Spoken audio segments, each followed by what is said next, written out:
Hello and welcome again to another edition of Indiepocalypse Radio, your halfway between a convention hangout and a actual interview show. I am Andrew, the host of that aforementioned radio show, just hanging out with. I'm realizing in that not doing this every single week, I lose the rhythm every now and then, and I have to actually recover my rhythm, or like when you do this every nonstop week. But all these shows, I'm like, oh, sometimes I just don't do it. But anyhow, I'm getting back into the swing of doing it nonstop until I do stop again. But that said, I'm Andrew, and the host of this show. I organize, of course, an Indiepocalypse, which is the monthly anthology companion, not companion, the kind of thing, one of the other things that I do, which is related to independent video games and tabletop and other sorts of things. But speaking of independent games, we've got creators of independent games present here at the moment. Many of which, often as they are affiliated loosely or in some way with Indiepocalypse, in some cases included within issue. Okay, I thought I was gonna issue 53 of Indiepocalypse with Lungs to Burn. It's Star David. Star David, how are you doing today? I'm good. Welcome to the show. I promise no hard hitting question, but I have a very important, perhaps a difficult question right off the bat. Um, Difficult in only that it is removed from time, which is, hey, hmm how did you find Indiepocalypse? Oh, that is a hard question. I definitely, it's, I'm trying now. I'm trying to pinpoint when I would have first heard about it because I definitely have friends or acquaintances Yeah. who were who had been featured in it before I had gotten. Uh, yeah, I mean that is Um, that itself is a funny. Like I often run into that problem constantly when I refer to people of like the friend, acquaintance, person that I know hierarchy yeah, of meeting people online. yeah. It's just always how it goes. I Right. feel like. Right, because you don't like it all. Because those, I mean, those words mean so many things to so many. They are fluid definitions. Yeah. I almost like my instinct actually before either of those was just say mutual. Yes. Oh, yes. The internet, the common internet mutual people who are just the vague awareness of one another. Yeah, exactly. We've exchanged digital business cards at some point, which is just following Pretty each other. much. But so I mean, I'm not holding to a strict answer if you do not remember exactly. Um, Yeah, probably some point in like 2022 is my instinct. yeah, and really that is mostly just my question. So I ask of people like, well, how do I get more people to continually find their way into it? Um, and friend to friends is always the best answer that I hear often because people, well, will keep having friends. Um, Yeah, exactly. it's a makes it a viral sort of spread of okay, well, as long as people continue to know people, it will continue to spread to other people forever. Is the hope. Yeah. But I mentioned it at the top. If people are unfamiliar with Lungs to Burn, how would you describe it?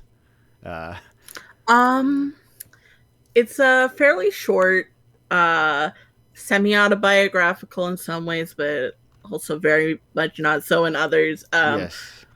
Poem game made in Bitsy.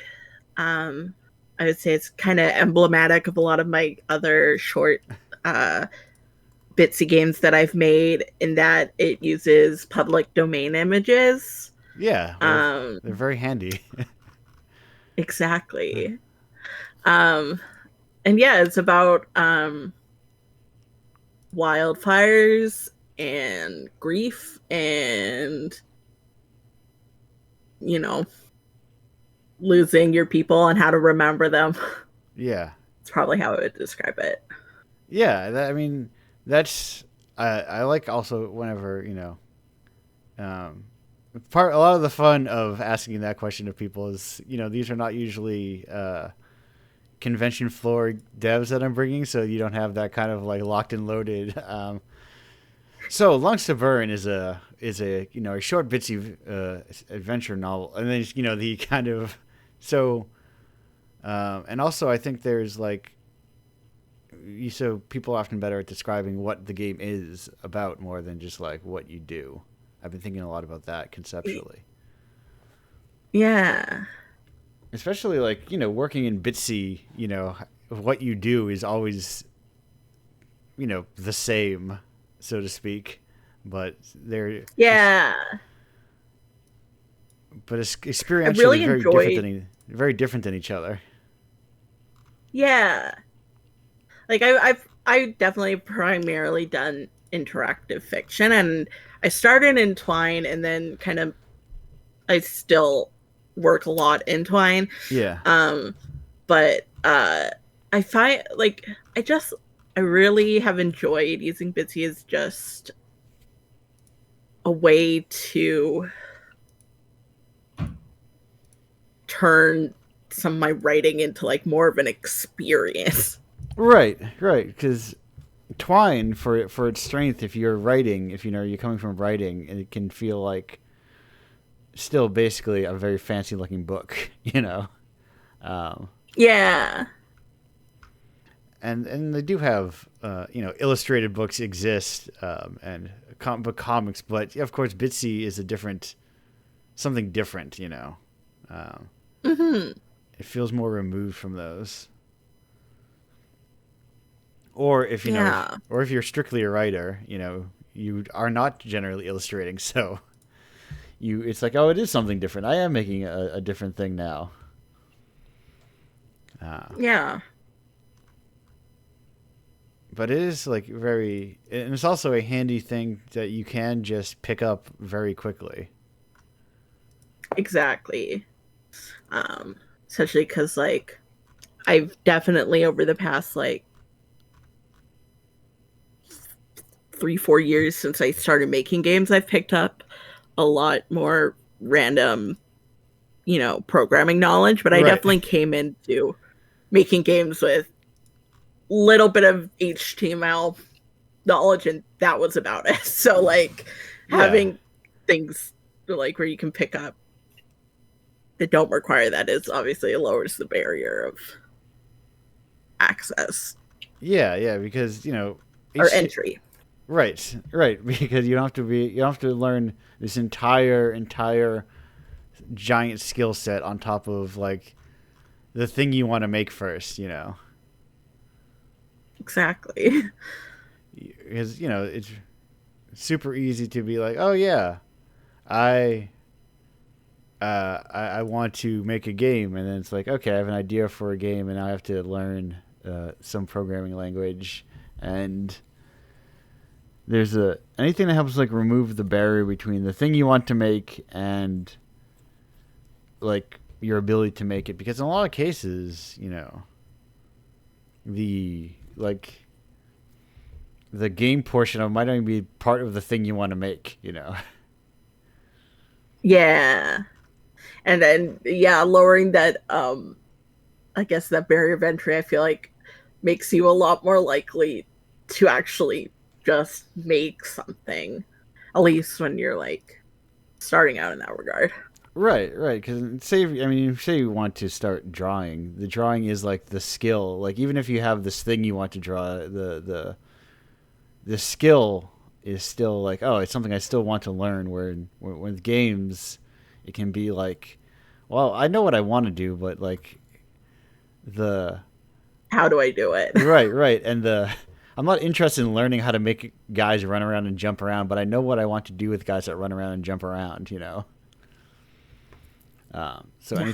anything that like cuts out like it's like RPG Maker is a perfect example of Hmm. what would require tons and tons of work for people to make RPGs, but they're like that's not the part they want to make, you know. Yeah, exactly. So what got you into deciding like, oh, I want to try making a video game? Presumably coming from like a background of Um, writing. yeah, primarily. The way I always kind of like, I, I, I always say like, first and foremost, I consider like I'm a storyteller. Yeah. I did a lot of performance, and then COVID hit, and I started writing a lot, and then friend of mine introduced me to Twine, and then I was like, oh, let me try making a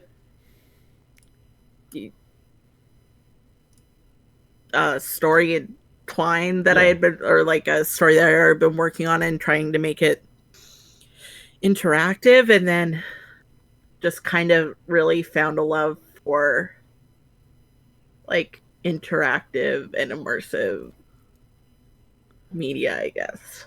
Yeah, because it's still, you know, the common parlance of it's still young, but it's still, I guess, there's no clean way to say it, but the wider artistic realm of games is not widely recognized in the same way that you might see the other Yeah. mediums. Uh, Yeah. so it's weird to say, oh, it's young, but it's like when people have been doing the stuff forever, but it doesn't have the same kind of like, uh, Institutional, at right. least in the art world. Yes, yes. There aren't like, oh, there's not like a long history of like literary journals, you know, or the game equivalent of a Yeah. literary journal where Or people. like that's something that I've run into a lot because I'm Canadian, and then trying to get arts funding to be able Yes. to do interactive stuff has been very hard because they're like, we don't know what this is. Right, right, yes. you, you have the fortune of having some, you know, a little more funding, but still the same problem of like new media funding new media. Exactly. And I'm sure that even changes from like province to province how and even like city to city how Yeah. easy that can or cannot be. Yeah. I've even like, it's funny, I've even run into differences between like my city art council and my province art council. Right. So, Yeah, like I've made little excursions to like Toronto, um, mhm. and I think maybe I've definitely heard like when I was there, people definitely said like, oh, you should submit. I was not an American, so I could not. I was an American, so I could not submit for like art funding and things like that, even though people had recommended it. But I wonder if that's one of the Yeah. things where having multiple like game studios or like long indie histories kind of like preps the art culture for that kind of thing, or the art councils for those sorts of things. Yeah. I don't know. I'm not Yeah. at, like, I'm in the prairies. I'm not in Right. Ontario, and they definitely have more built-in stuff there from what I know. But Yeah. And that's like the tricky thing. yeah, You have to be the video game person that explains video games to them, exactly. and you go, no, no, it's the same thing as regular art. You just click on it more. Yeah, it's all about combining, like, it's still writing Yeah. and art and all of that. I'm just asking you to interact with it. Yes. Mildly, not even like, and not for 60 hours even. Yeah. But yeah, that is the trickiness, and that's part of it not being like widespread. The kind of like art side, or the sort of even like the more non-commercial side, really. Hmm. Not never mind like the full like avant-garde or complete like outsider art. Just like full, just kind of non hyper consumerist commercial art is Yeah. is like less recognized. Yeah, I think you know it's part of why sometimes you see like AAA games are like chasing down like prestige television, you know, which is Yeah. still like the most like almost as most mainstream as you can get in terms of like TV and film. but for games, that kind of even like that kind of prestige feels like the high art. Um, but I mean, it's a thing of time, I think. Yeah. Because even in the time you've been like working, like what was Bitsy looking like around when you started trying? Like, was it even as easily recognizable and like widespread? Um yeah. Well, it was definitely I'm trying to think. It was widespread enough by the time that I picked it up that there Okay. was like a lot of stuff. Yeah, like a lot of like Um hacks and resources. exactly. But I also know there's been like a full like I think I started when it was on 7 point something and now it's on 8 point something, and there you can add music and all this stuff that I haven't Right. touched as much. And so Yeah, I was doing a quick thing like when did it come out? And weirdly enough, like doesn't have a Wikipedia page. It is so weird what does and does not. My instinct is like, oh, yeah, of I feel like course. it's got to be like 28, like it was definitely pre-COVID. Yes. um And this is definitely a question I have asked probably Adam himself and then forgotten. mhm, The curse mm, of, radio shows, and you're just like everything leaves your brain. You talk for 2 hours and then you retain zero of that information. Uh, yep. or just like little snippets and like not the big factoids. Um, but I bet I could find it. So I'm getting distracted now about this minor like detail. Like, well, when did this actually originate? But it's not very well dated. It looks like. Anyhow, but it is like, but these things are. I mean, these things are like relatively, in the grand scope of games, like relatively like recent tools Yeah. that people did not have like 10, I say did not have 10 years ago. Let's see. Did not I have feel like, like for Bitsy that's right. yeah, yeah, and then also it's like, what's it called? Bitsy. Oh, it's just called Bitsy Jam. um, that itself, I think, is relatively recent in terms of looking at the number of them, and that there's only 93 of them, Yeah.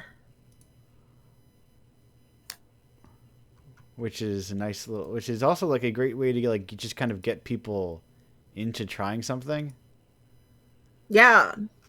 I know that I don't think the first one I ever made was for Bitsy Jam, but pretty soon after. And I know Lunks to Burn was also a Bitsy Jam thing. I like to keep myself updated every month, and then sometimes I'll be like, oh, I have the energy to try and push out a game in like a day.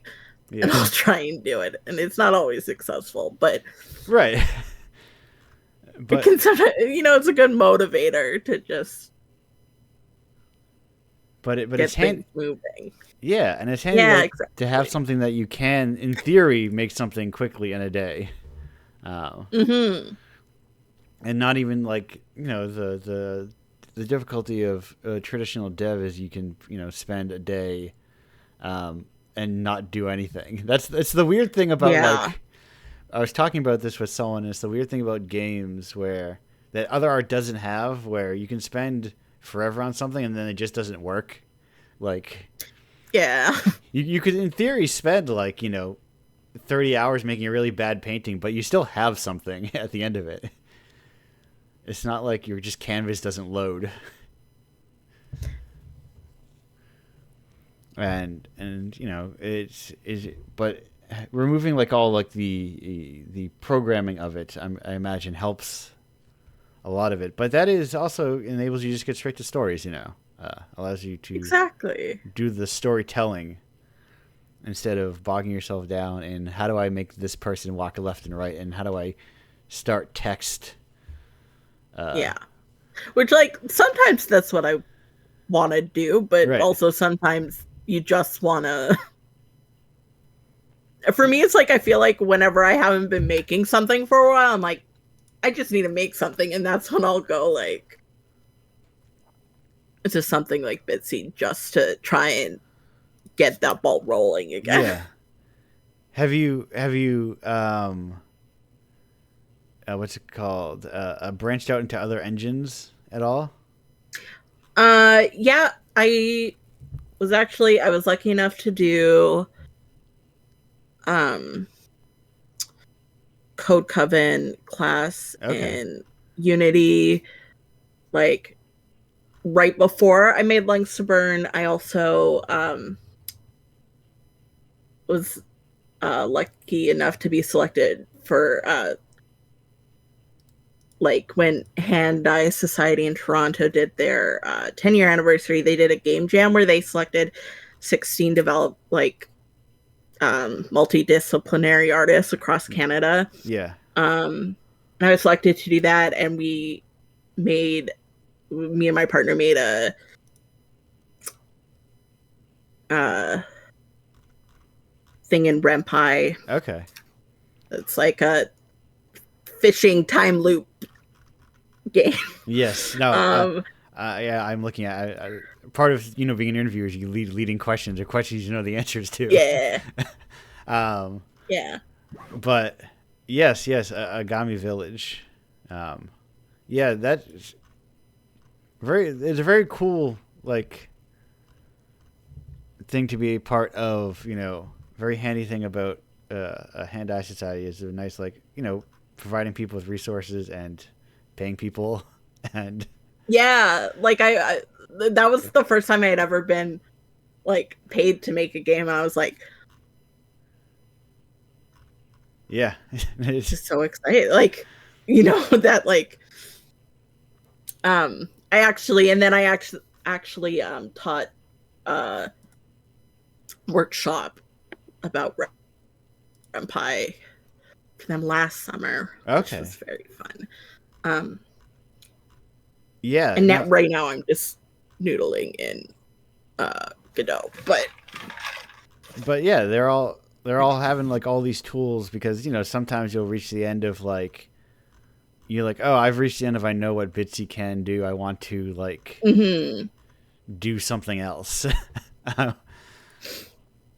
You're like, oh, I like it's nice to have this little cat run around and talk to people, and you can do it in 3D if you want, or it can not even be a cat. But sometimes I want to do other things. Oh yeah. And so, how has it been? Like, how is it? How have you come to just like picking up other like? Do you feel like it comes easier just having the kind of like this base language going through like Twine and Bitsy to pick up things like Godot and Renpai and Unity and things like that? Yeah, because I feel um like I had really gotten into like the HTML CSS side of working in Twine, and so Yeah. that then and just working in Twine in general, I feel like got me more prepped for working in Renpai, which then I started working with Python within that, and then that's just made it, now that I kind of have that like baseline of at least understanding the basics Yeah. of how certain things work, it's made it easier going forward. Yeah. It is like very handy and very like. And I think hopefully there's more space to like you don't have to learn like 80,000 Godot things because you can be like, oh, I want to make what I hope for is more like small publications for people to submit small stuff to. Um, Yeah. so you can like I mean they're not uh uh you're not drowning in them as a writer, but I imagine as a writer, like switching to games, it feels like, oh, there must be 80 mil like oh, there's infinite possibilities to submit your work as a writer, and then there's suddenly none. Yeah, I guess that's some. Just I. It's funny because I had picked up, like, I had come back to writing at around, like, pretty soon, like not that long before I had started getting into like games, and so I hadn't Yeah. really been looking for any kind of publication stuff Right. Right. writing wise, and so I've just kind of been then finding myself really wanting to get into more just games writing and narrative design. Yeah.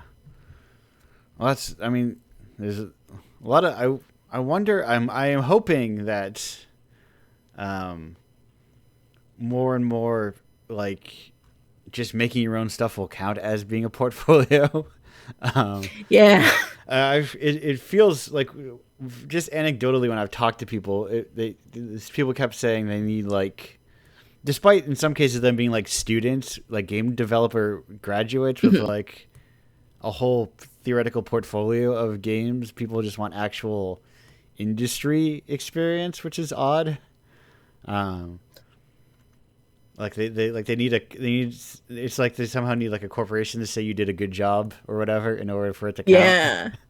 Uh, And it's like, essentially, I feel like that's something I've run into where it's like with Agami Village, we had deadlines and like all these things, right. markers that we had to meet. I'm like, it's similar. Yeah, right. And that was like through art funding. I can only assume. Um, Yeah, it was Canadian. They had gotten money from the Canadian Council of Arts. right. Yeah, and then but also it was like for an event. And it was like a stricter Mm-hmm. timeline and everything. And that in theory that should count as a shipped game. But I bet like I wonder if you go over to like Ubisoft, do they count that as a shipped title? And the answer is like probably not. Mm-hmm. Which is this weird kind of like this like the industry is the only part of game making that matters, I think, to some people. And I think just only by just like you kind of just gotta, by necessity, I think people have to throw away that mentality, or like things just continue to wither away, Yeah. at least within the, because it's like people leave the concept of indie dev or indie, or like the, not even indie, of like video game brain drain and all that, but also Mm-hmm. there's infinite numbers of people making good games constantly, and like good Yeah. developers, and it's just like, well, they have to work with the companies in order to count. It's like real catch 22. Right. Or if not work at the companies, at least make sure you're in one of those showcase. Make sure you pay $10,000 to be in a showcase or whatever. Very very weird medium that I'm increasingly hostile and have hatred for. And it's more. I guess it's more of a thing of just forget about it and just let it do what it does. The indie space is gonna just do fine. Yeah. Kind of like with a lot of other mediums, you can't stress out too much about like what your indie thing has nothing. Anyhow, I've got a couple of questions for you. These are the stock Indiepocalypse radio questions. I hope you are prepared. The first one is, what's your favorite type of rock? Hmm. Um. Igneous. Okay. Uh, It's not a quiz. You can have. I accept whatever answer you say. I have no. Yeah, I'm gonna stick with it. Yeah. Okay. And second question, one that does not require to have an answer, but is an optionally answered one, which is, do you have a favorite Toho character? No. Perfect. That is an acceptable answer, and often Awesome. and I think I haven't done the math, but probably the most frequent answer. It's a whole other weird subset of game space to get into. But Stardaver, thank you for joining me here today. Great to have you. Thanks for having me. We're gonna go on break for about 2 minutes and 17 seconds, and then we'll be back on the other half of that. Goodbye for now.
Hello and welcome back to Indiepocalypse Radio. That was Guitar Center, open parentheses, sucks, close parentheses. We are here.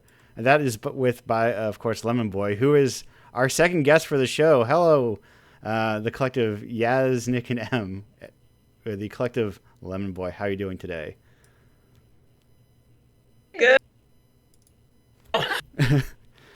All talk at the same time. Yes, I think you all tried to talk at the exact same time and blew out your mic. You blew out your audio gate. Sorry about that. No, that's fine. Thanks for having me. No, absolutely. This was like 6 months in the making, give or take. Yeah. No, definitely 6 months. I think we met you in January at MagFest. Yes. And then I was doing my post MagFest roundups of like, hey, let's get some of these MagFest people on the show. And then you were like, we're going on tour. We're very busy. Yeah, we just got back from tour, so we're like slowly reviving ourselves. Yes. I don't envy, but then also, the more I travel to like events, the more I'm like, well, what is like, if only game devs could like go on tour more. I just enjoy the travel of it.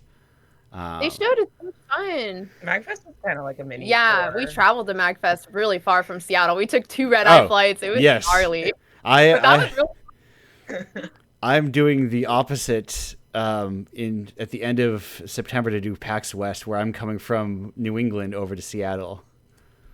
I will be there. I will be there. Okay. Not Nicole. Yes. Oh, can I get a roll call of who is everyone's voices? Can I get a voice roll call real quick? I'm Nicole. Yes. I'm the bassist for Lemon Boy, and I did the programming for Punk Juice. Hello, I am Yaz. I'm the guitarist for Lemon Boy, and I did all the art for the game. Hi, I'm Emily. I play drums for Lemon Boy, and I play Punk Juice a lot for Yaz and Nicole. Oh, official QA tester. Yes. Lead. That's in going to games. That's an important part that you need of like, because you like when you're making music, a chord can't like slip by and you played it wrong. You just don't notice it forever. It's like or you can, but it's harder to miss.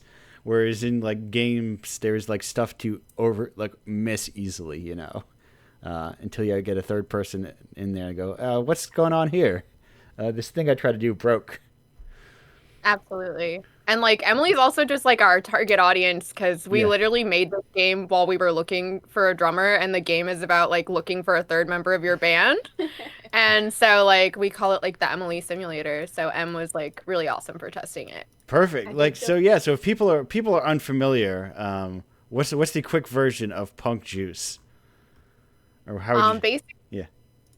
Yeah, it's just like a little like cozy, colorful, cute life simulator or lifestyle simulator where you join a punk band as a bassist and sort of like explore this Seattle inspired city, and it has like a lot of like cozy game like staples like dress up and decorating and dating sim, and you just like play through the story of like joining a band and playing your first show together.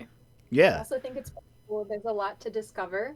There are a lot of little like mini games as you like get your job, or like you want money to go thrifting. There are a lot of little rhythm portions that are very fun.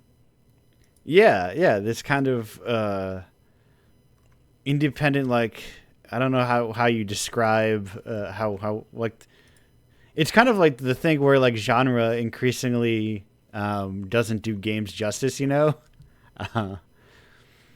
you go like, where like, totally. Yeah, because where it's like, what you described is like, it's more about the experience of finding a band member and being a band than saying, oh, it's a cozy minigame collection. Kind of just does a disservice, even though that's where like the Sorry, genre can really box you in for sure with games. We also feel the same way about music. I feel like trying to like in your band as one genre is also really hard. So kind of leave everything. Music has the fortunate legacy of people just making up nonsense genres for decades, of we describe ourselves as sour punk. That's our made up. Yes. Our made up genre. I just learned about egg punk this year. And that's the thing, like, you can say like, oh, we're sour punk until it develops a sound and you have people who play on similar sounds, then suddenly, oh, you just made a new musical genre, because we're starting a trend. Yeah, right, because because by nature of making art, you're going to have a distinct like sound or feel to what you do. Like, it's very, very difficult to just kind of, I guess you could if you wanted to, but it's hard to just make something that is not you at all, just to make fully carbon copy something while also making something that's technically like a new song or game or something. Totally. But what now? One question: what got you into this idea of just like making a game? Well, I guess Yaz has been working in games for a really long time as an artist. So she had just, I don't know if you want me to say where you worked, if that's okay. Are you gonna dox me? No. I'm just gonna No, say do it. it. Then So- people will play the game if they know. She finished so she just finished a contract with Nintendo. She was working on Mario versus Donkey Kong. Okay. And as an artist on that game. And so she was like looking for a new job, and I was also looking for a job. I was working as a software engineer, but not in the game space. Right. And You were like a classic like rock star software engineer, like for pretty big companies. I was just a software engineer. No, Anyways, wait, Yeah. I can't. it's fine. So I'm not famous. Anyways, so I was looking to pivot into games because after meeting Yaz, like all of our friends worked in games. So I just like wanted to learn how to make a video game. So I was teaching myself how to make a game in Unity. And like just for like fun, I was like joking with Yaz. I was like, I'm gonna make a game about our band. And then like we just talked about it enough. I finally like begged her to do the art for it. Yeah. No, you did all the art. I did all the art at first and it was so bad. The programmer art was bad, but you gnarly. You were like, my least favorite part of this thing is making the art. It sucks. I know the art was bad. No, But it wasn't. then like the second Yaz started working on it with me, all of a sudden I was like so much more like excited to work on it because the game actually looked good. Yeah. And yeah, it was like so cool. And then like we just like kept working on it and it started getting more serious. We were like, oh wait, what the heck? We might actually make a game right now. Right. So it took us like 2 years, but we're finally releasing it this July. I mean, Months. in the grand scheme of like, we fell backwards into making a game, 2 years is a very good turnaround time for. I often hear when people talk about this, 6-7 years they're still working on that one game. But Wait, 2 years is not bad. I think Yeah. we could work on it for another 5 years Yes. comfortably. There's so many ideas we wanted to put into the game that like we're like one day as DLC it will come out. yes. Yeah, we like had to release it. We both just got new jobs in video games and we're like, okay, we need to like kick this game out the door and be done with it. Our beautiful baby, just put it out there. So we're excited for this Right. new chapter. Well, the reality of it is like it's just we didn't have any funding working on it, so we like literally like lost like so much money. Like I lost all my We life lived off our savings. savings. Yeah. Yes. Right. Once the number on my bank account was like low enough where I was like, I need to get a job, and so like we both Yeah. realized it was time. It was time to release the game. Yeah, no, that you were saying being a band doesn't pay for your life full time. I know, shocker. I know that's what it's something I've been trying to like make other like more game developers realize of like as they go, oh, it's so hard to make like get a job making games or like make games full time. I'm like, yeah, that's just artists, you know. Oh, totally. Yeah. Any creative field. Like games are just kind of coming in line with like all other artists, which are just like, no, you just don't. You have a day job and then you make art as well.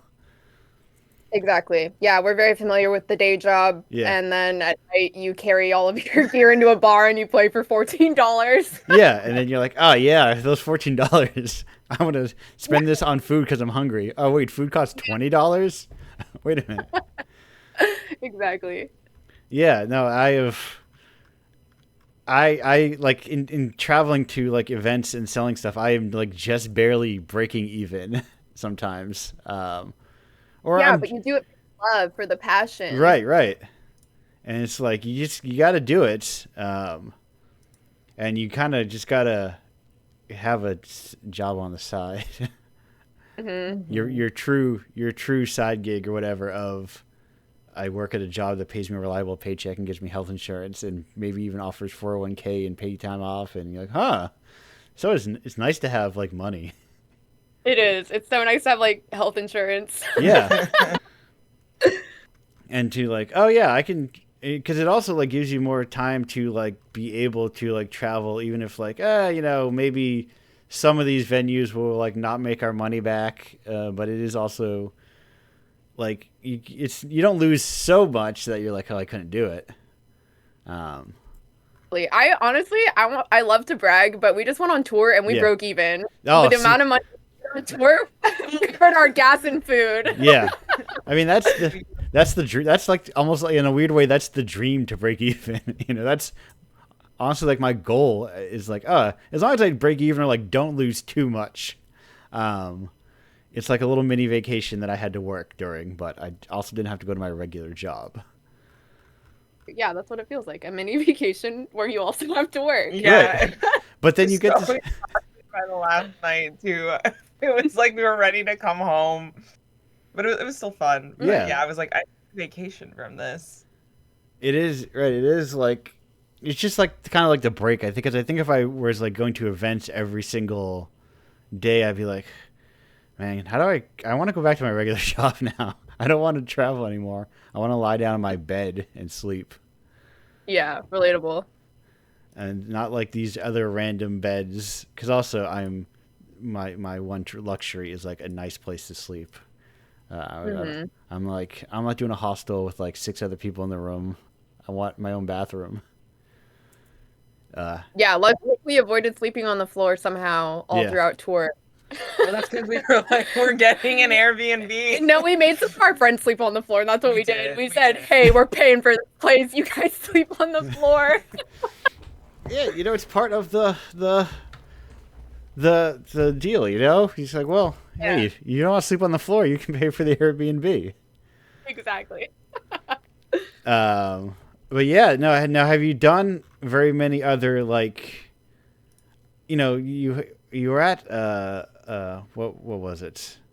There was a picture of you at some event. I don't know what the event was, but have you done how many like game events have you gone to in the course of all this, or is like MagFest one of the few? Yeah, MagFest was one of the few. It was technically the second one we went to. The first game event we did. Well, actually, technically, we did MagFest the year before, but we weren't there. We just had a friend show our game for us. Yes. But we did a local music festival in Seattle called Bumbershoot, and Lemon Boy was performing that year. And then they also had, like, an animation zone where, like, they were doing this really cool exhibit with, like, local artists showing off some of the stuff they made. And they knew we were making a video game, so we exhibited there, and like we made this really cool Yaz made this really cool. No, we carried a couch down like 3 flights of stairs. So insane. We drove a U-Haul van. The whole time I'm like trying to focus. This van is probably, it's actually not the biggest truck I've driven in my life, but it was one of the biggest trucks I've driven in my life. And then I'm like focusing on the roads, and the roads in Seattle are like very narrow for whatever reason. And Nicole's like, "Stop! Watch out! Don't turn there!" She was freaking out. It was a stressful experience. Anyways, we showed the game at Bumbershoot, and that was really fun because there's like a lot of like, it's not just gamers. It's like people there for a music festival, so it was like a lot wider of an audience, and that was super fun. We like stood like 30 feet away and watched people play in secret and heard them, talk smack about our game, and that was really funny. Yeah. It was a laugh too. Like the jokes we wrote like definitely hit. There were some good reactions as well. I'm just joking. Funny. Yeah, thank you. That is like because that was kind of like my secondary. Like, do you ever like pop a laptop up on the merch table and be like, "Hey, we make a game as well. You should check this thing out." But we have stickers. We plug the game, but that's a good idea. Popping a laptop open at the merch table and being like, check out these, because it is like I've done like different punk flea markets and other sorts of like non-gaming venues, and just bring a stack of video games to sell, and it is like a way different audience. And like sometimes people will be like, "Oh, I don't play video games," and you're like, "Well, can I convince you to try these ones?" And the answer is always no. But that's so hard. Yeah. I mean, I feel like luckily like cozy games and like I don't know, like games like ours that don't really like have like a skill like requirement. It's no like Elden Ring, so like it's low barrier to entry. So like we have like children playing our game, and like so it appeals to like a wide range of like people. So that's helped us a bit for advertising, cross promoting with like our music and the band. Right. Because there's more like the idea of almost like the skill based game as like the main avenue for how games look itself. I wonder if that eventually just be like an antiquated idea of games are like necessitate some kind of skill challenge. Different types of skills, you know, Right. like I have no hand-eye coordination, so I can't like do parries in Elden Ring and Yes. defeat them. But like, you know, when you're doing a dating sim, it's like, whoa, I gotta read this character, I gotta figure out like what they're into. Right. Like I Yeah. like that kind of skill Yes. check. There are different like, I mean, in the same way that like movies can have skill checks, but we just don't realize them of like, did I understand at all what happened? Yeah. No, totally. But it's like kind of like skill checks are not necessarily like progression. They're like progression gates, I guess, is how to think about it. It's like, oh yeah, this I didn't get what was going on in this game, but I finished it, I guess. Yeah, that's real. I guess I beat the game. The thing we're supposed to do with games is, of course, to beat them, to conquer them. Of course. That's the point of games, to beat them. So I can show my gamer friends. Look at me! I beat Elden Ring. I'm the Elden Ring master. I always forget how to freaking get rid of people who leave spam. I think I figured it out. You think it'd be easier to delete messages, but who knows? Anyhow, yeah, that is like. Now you can't. You claim to not be able to parry in Elden Ring, but do you kind of like, oh yeah, I do like enjoy like intense skill check sorts of things now and then. I mean, I'll speak for myself. Yeah. I personally don't. I like watching other people play those games. I'll Right. like watch a streamer all day play those games. Me, I'm playing Baldur's Gate 3 on like the easiest difficulty level, and every time I engage in battle, I'm like, oh god, not again. I have to date this sexy vampire. But like Yaz is like, she's pretty good at video games. I mean, she was out there like cyberbullying kids on Valorant. Okay. Not anymore. My gamer days are over. She's pretty good at video games, and she definitely plays like skill games. Yeah, well, Emily does too. Oh, yeah. I'm gonna plug Sworn really quick. Emily basically lives with a bunch of game developers, and our friend Ben released his game Sworn, and so Emily's been grinding on that, and that's definitely a Oh yeah. skill-based game. Yeah, it's I feel like with skill-based games, well, I feel like with games, it's like how do you want to be entertained? Right. Right? And I think Sworn is fun because you can play solo, but it's also like a multiplayer roguelite, so it's like very, I don't know, if I run into something that I can't handle, I can just be like, friend, help me. Like we'll beat this run together. But then with Punk Juice, it's like, I don't know, you can show up to work whenever you want. There's no timer, there's no whatever. All the little like mini games that I'm playing, it's like a comfort thing. Yeah. It's not like a God, I'm keeping up with my roommates or like my partner, you know what I mean? I have to just like I don't have to do any of that, and that's one of the reasons I love Punk Juice is that it's such a you can really get a variety. There's a lot of stuff you can do. You can just goof off by yourself. Yeah, and that's something I also really value because like games can be a really good way to wind down and, you know, just take a second.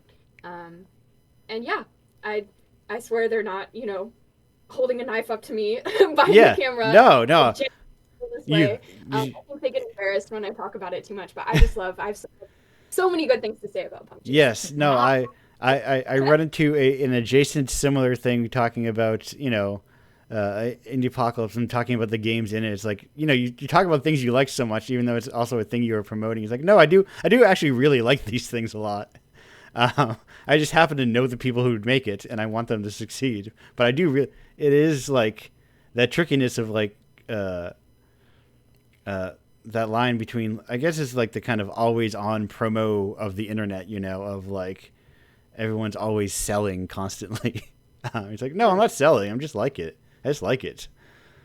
But it is like, yeah, and that is kind of like part of games of, you know, to got on this point again of games. Not all games are one thing. In the same way of like, hey, you like movies, but it's not like you sit around and watch like intense 3-hour melodramas every single night. You're like, sometimes you just put on some trash, you know? Heck yeah. I want Punk Juice to be that trash that people put on to wind down. Yeah. You're just like, I'm just gonna relax with something. Like, I don't need something that is like the most intense thing I ever played in my life.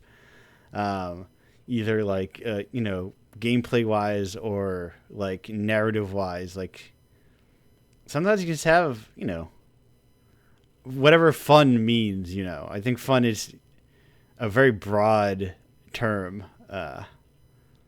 but enjoyment, who knows? Games need a language update bad. Totally. Because also fun is far too broad a term for any number of people to try to define what their fun is. But there is a wide swath of what fun can be. And speaking of wide swaths, people also have a wide swath of answers to this question as we approach the end of our segment here. You've had some time to prep for these two questions, so I need to know.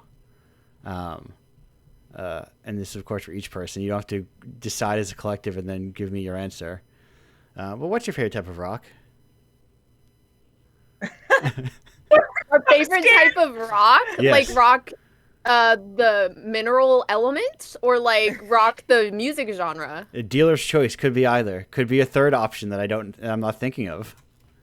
I think I like sedimentary. Is that a type of rock? No. No. Sediment feels like a broad genre. Let me see. I don't like to fact check people's rock question, but let me look it up real quick.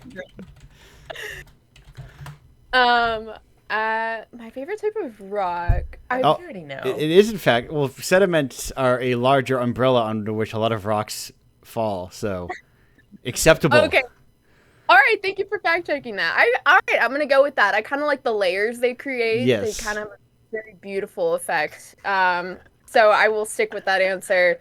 In terms of rock music, Yaz said the answer is obvious. I think I'm gonna go with Riot Girl. I think that's probably what Yaz would have said. Yeah, I would say like punk rock. If rock has to punk be a rock, word. Riot Girl.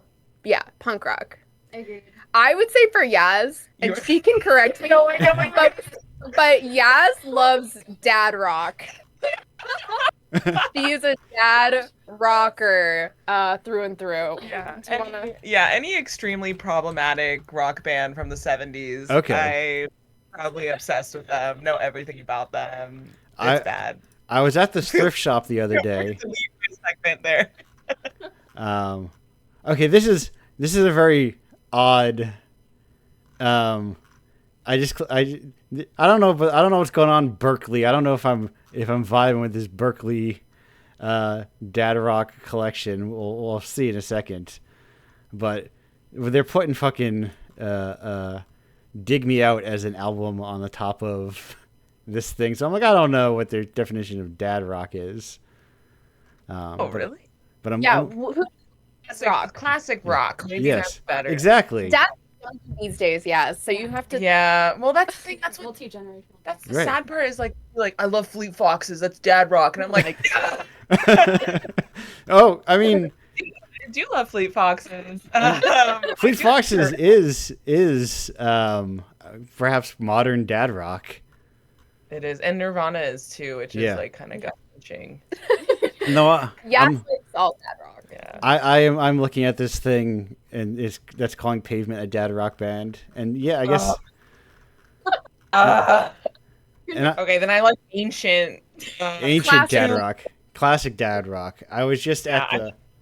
hair. Like I said, problematic, big hair, would be on the red. No. That joke. You hear it on a boat. Yeah, it's probably into it. Probably, yeah. Yeah, the kind Yeah, of music a dad who can afford a boat would buy. Yes. Yeah. Okay. Said, probably. I did just buy because people keep. I've had people mention before. I think also they've come up multiple times in Nikki Flower's Very Little News. I went to the thrift shop to buy a bunch of CDs to get off of streaming, and so I'm like, I can just buy a bunch of $3 CDs, and it turns out you can't really do that. Not a lot of good CDs in that collection. Yeah. But I did get a Steely Dan album. Oh, nice. I did buy Can't Buy a Thrill. That's the energy. Hell yeah. Now, anyhow, but also here's your total question now. I bet they are now. Is REM is probably dad rock at this point? Oh, for Oh, sure. Yeah, they're second wave dad rock. They talk about the beauty of music and genres. Are there first wave and dad wave? Yes, there are dads born in 2002 now. Isn't it funny thinking like Fall Out Boy is dad rock? Yeah. Like that's so funny. So crazy.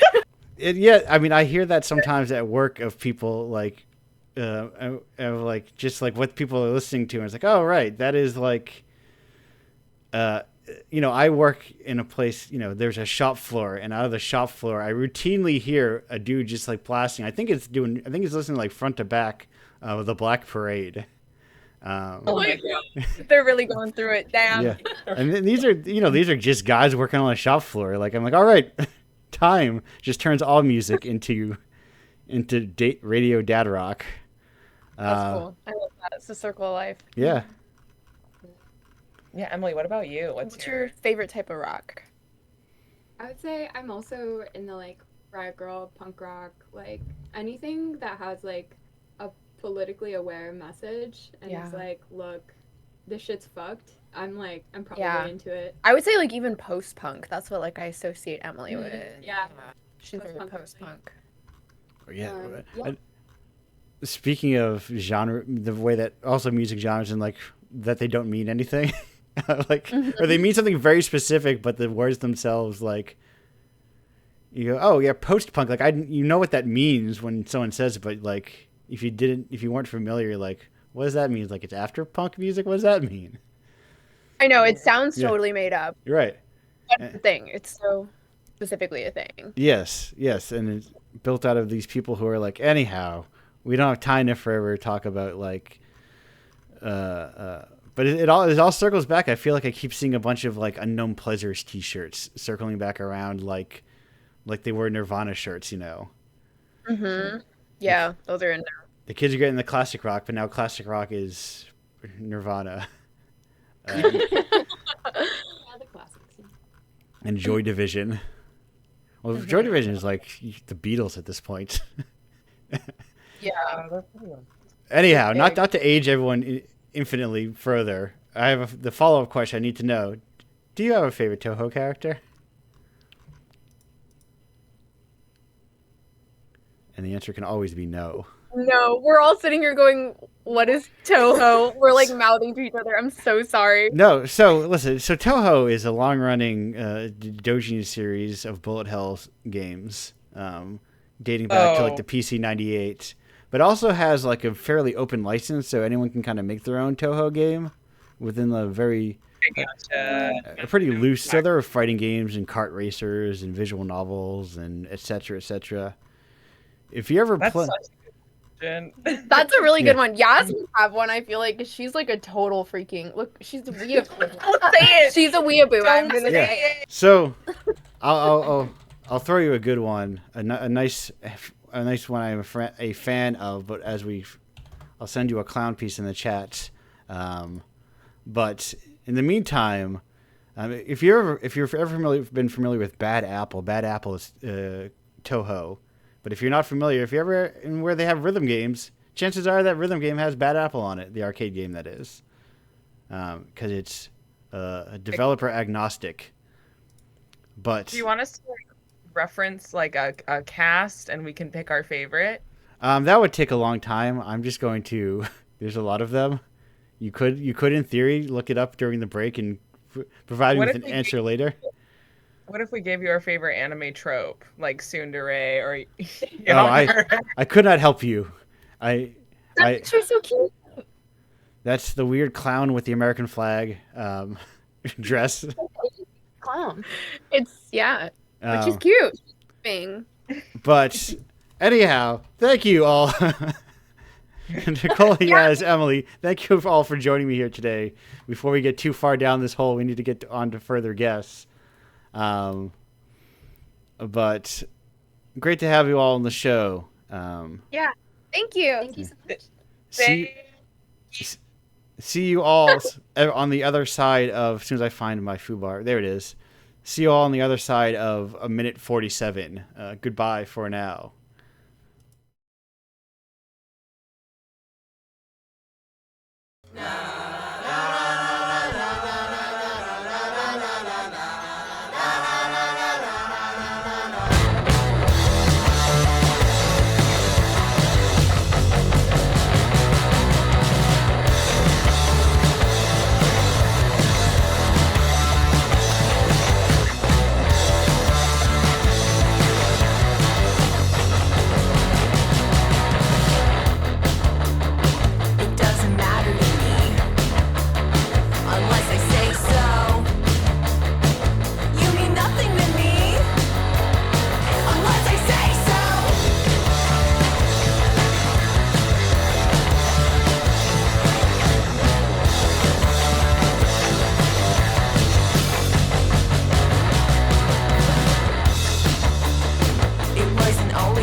Hello, and welcome back to Indiepocalypse Radio. That was continuing our Lemon Boy block with Unless I Say So. We are here with our final guest of the show, who you may know from issue 63 of Indiepocalypse, 10 issues later, from our initial guest with I Dreamt of Something Lost. It's Florence. Florence, how are you doing today? Hey, I'm doing pretty good. I tried to go swimming, but I'd misread the schedule, so I just had to walk back again. So that was a bit annoying. But other than that, I'm good. Oh, you could have I was like, you should have just got a waterproof phone, just done it from the water. I don't think the uni pool would appreciate that. Oh, okay, yes, that would be, I think, a different vibe of just like, oh yeah, I've got my phone out as I'm just like swimming and talking to people in public. Well, sorry to interrupt your pool trip.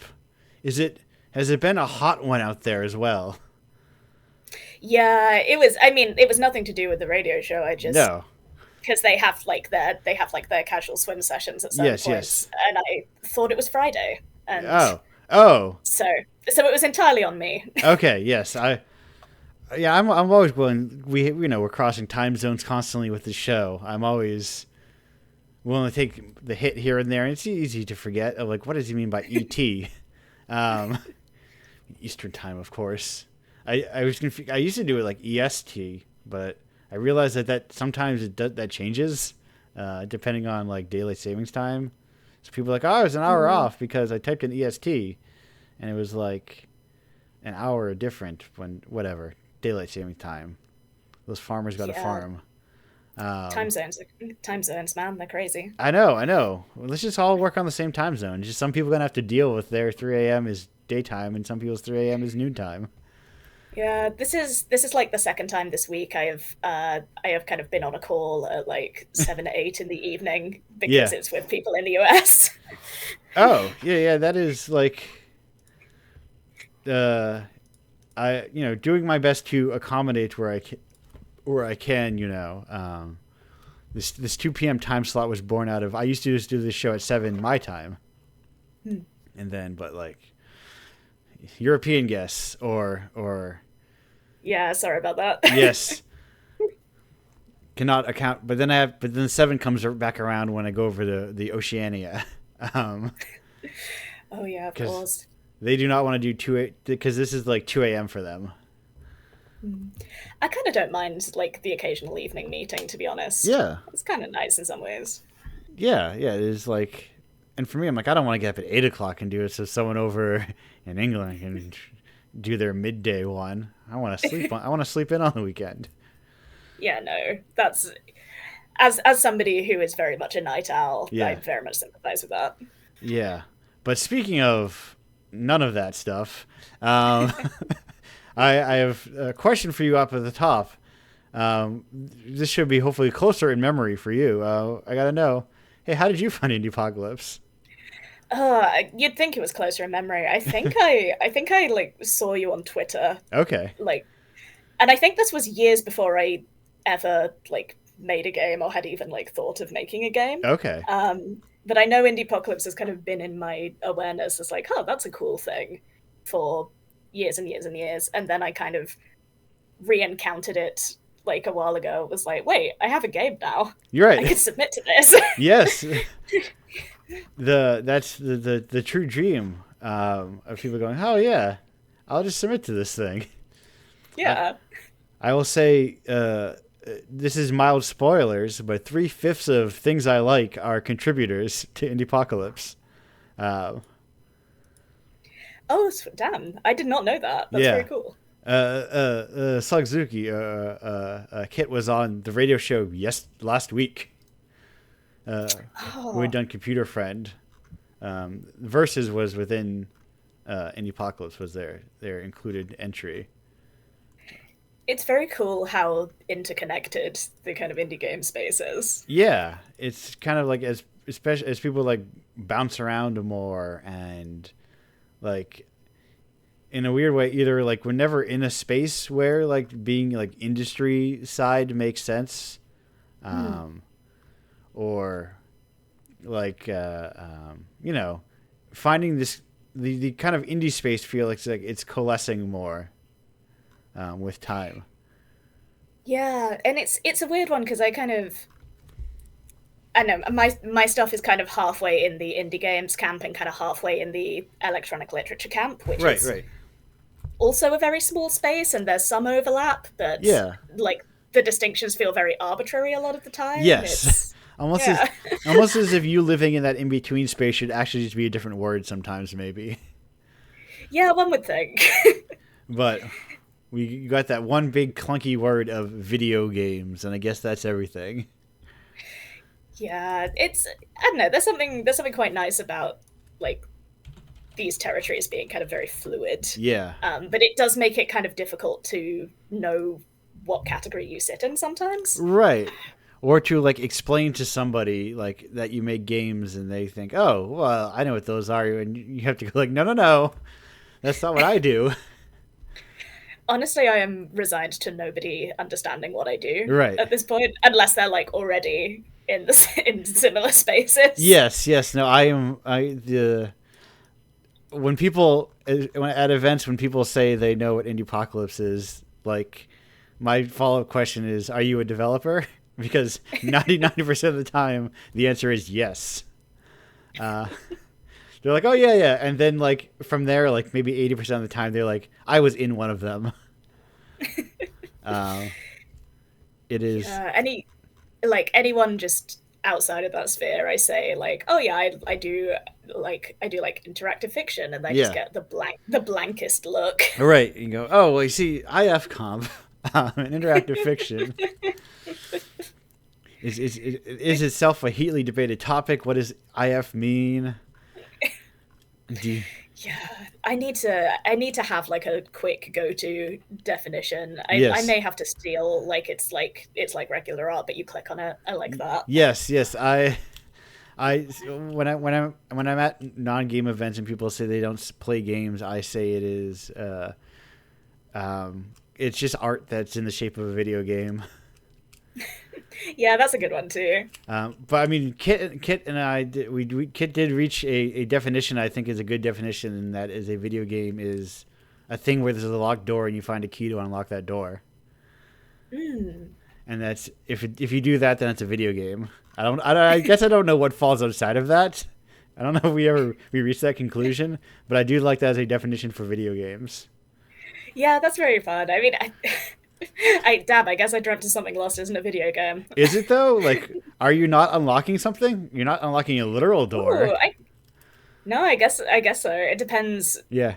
Like I was taking this as a very literal. Yes. Like there has to be a key, there has to be a door. I was at the time, but I'm a non-traditionalist in terms of definition. There's a word for that kind of thing, but I forget what it was. Descriptivist? Yes, there you are. Exactly. Hey. I'm a descriptivist when it comes to games. Where it's like, if you tell me it's a game, I'm like, buddy, I believe you. I'm not here to argue with that.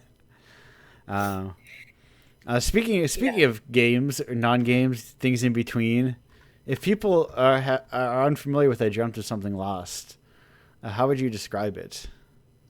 It's a fake desktop game where Yes. you play as somebody who sits down at their computer and discovers a message from their girlfriend or their ex-girlfriend who died a year ago. And it kind of unfolds from there, and you just you poke around on this desktop computer.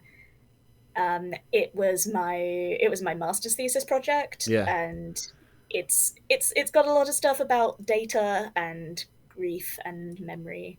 I think that's most of my usual spiel. Right, right. That is. I think you are running into the problem of the modern independent game developer of like, you're like, I'm describing what the game is, but then also that's not what the game is. It's not just like a lot of things include desktop, like fake desktops, but it's not about that. It's about other things. Yeah. You'd think it would get easier, like, Right. because it's kind of the most significant thing I've done, so I've had to talk about it a lot, and Yeah. you'd think it would get easier over time, but honestly, it feels more awkward. Right, right. Because I think it's not a shared language within the medium yet. Right. So, and at the same time, I'm looking at the page here. And speaking of weird connections, I think you had submitted your game for the tape market, I think a week or so before. Stanwix Buster had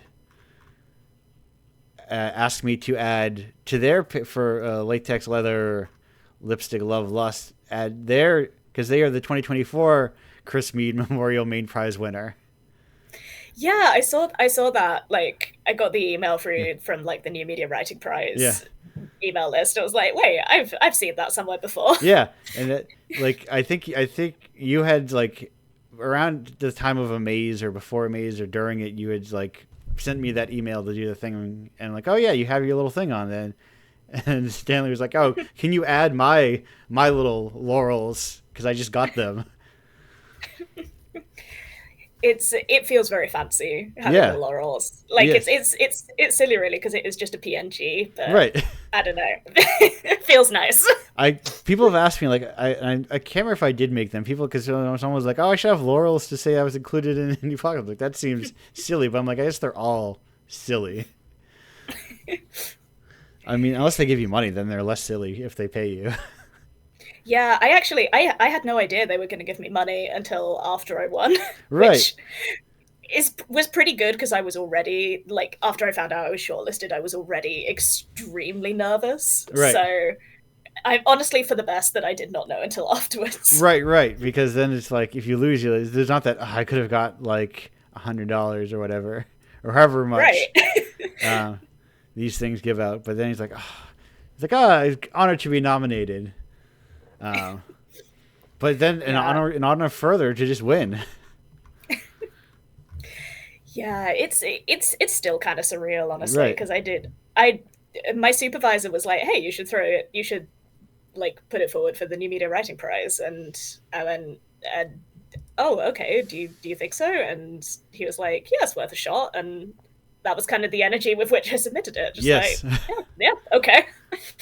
Now, were you going to school for game development, or where were you, or going to school for in a more? This is yes. So this is another one that nobody ever knows what it means. Okay. But this was my master's in digital culture. Okay. Yes. Basically, like looking at digital stuff, but through a humanities lens, Yes. rather than like a sciencey lens. Right. Because we've been making digital stuff for like, 40 years, at this point, like easily accessible, like archivable digital stuff, or for probably, obviously probably longer, but in terms of like these things getting to people's houses. Yeah, it's kind of wild that it isn't more of an established subject, which I guess is just I feel like academia is reliably like around 5 years behind what is happening. Right. not to slam dunk my sometimes job area, but yeah. But that's just the nature of, sometimes they like what they like, Yeah, I mean it's I do think it's also kind of a function of academia that like it moves very slowly, right? Because like you've got to make your thinking very rigorous, yes, and kind of really kind of follow through to the end of the thought. And that's one of the things I really like about it, but it also means that it takes a while to kind of be up to speed with what's going on in culture. Right, because you're not going to solve new media in a day. No. And so you're probably, this would probably be like another 20, 30, 40 years of just like unpacking, people's old Angel Fire websites. Like what were character shrines, Yeah,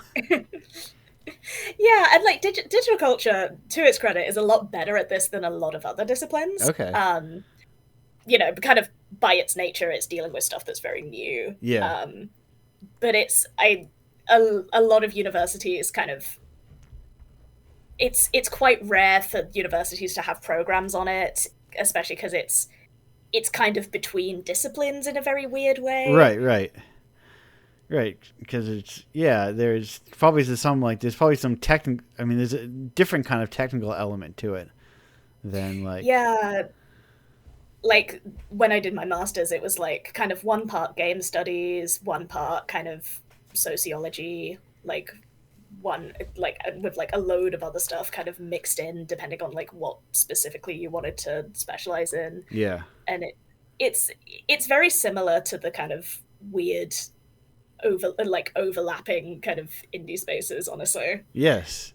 Yeah, the indie space, it's a thing I think about a lot, of how like games especially have a very short term memory, it feels like, and that short term memory often doesn't even exist within the indie, especially like the self published indie space,